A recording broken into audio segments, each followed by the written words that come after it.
വംശീയമായി അധിക്ഷേപിച്ചെന്ന പരാതിയിൽ 2020 president V Sabu ജേക്കബിന്റെ മൊഴി രേഖപ്പെടുത്തി. പുത്തൻകുരിശ് ഡിവൈഎസ്പിയുടെ മുമ്പിലാണ് മൊഴി രേഖപ്പെടുത്തിയത്. പി.വി. ശ്രീനിജൻ എം.എൽ.എ നൽകിയ പരാതിയെ തുടർന്നാണ് നടപടി. അതേസമയം തനിക്കെതിരെ എടുത്തത് കള്ളക്കേസെന്ന് സാബു ജേക്കബ് പറഞ്ഞു.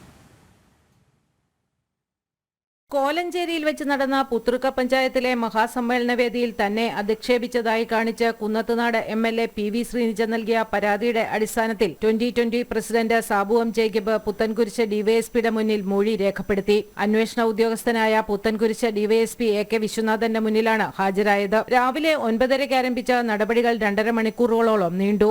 പരാതിയിലെ വിഷയത്തിൽ കേസ് നിലനിൽക്കുന്നതല്ലെന്നും ഹൈക്കോടതിയെ സമീപിച്ചതിന്റെ അടിസ്ഥാനത്തിലാണ് അറസ്റ്റ് ചെയ്യാത്തതെന്നും സാബു എം ജേക്കബ് പ്രതികരിച്ചു. അധികാരമുള്ളപ്പോൾ പോലീസിനെ വെച്ച് കള്ളക്കേസുകൾ ഉണ്ടാക്കുന്നതാണെന്നും 2020യുടെ വളർച്ചയെ ഭയക്കുന്നവരാണ് ഇതിന് പിന്നിലെന്നും സാബു എം ജേക്കബ് പറഞ്ഞു. നമ്മൾ രാഷ്ട്രീയം സംസാരിക്കുന്നു, അതിനെ രാഷ്ട്രീയപരമായിട്ടാണ് നേരിടേണ്ടത്. അല്ലാതെ അവർ അധികാരം വെച്ച് പോലീസിനെ വെച്ചിട്ട് കള്ളക്കേസുകൾ ഉണ്ടാക്കിയിട്ടല്ല ഇങ്ങനെയുള്ള കാര്യങ്ങൾ നേരിടേണ്ടത്.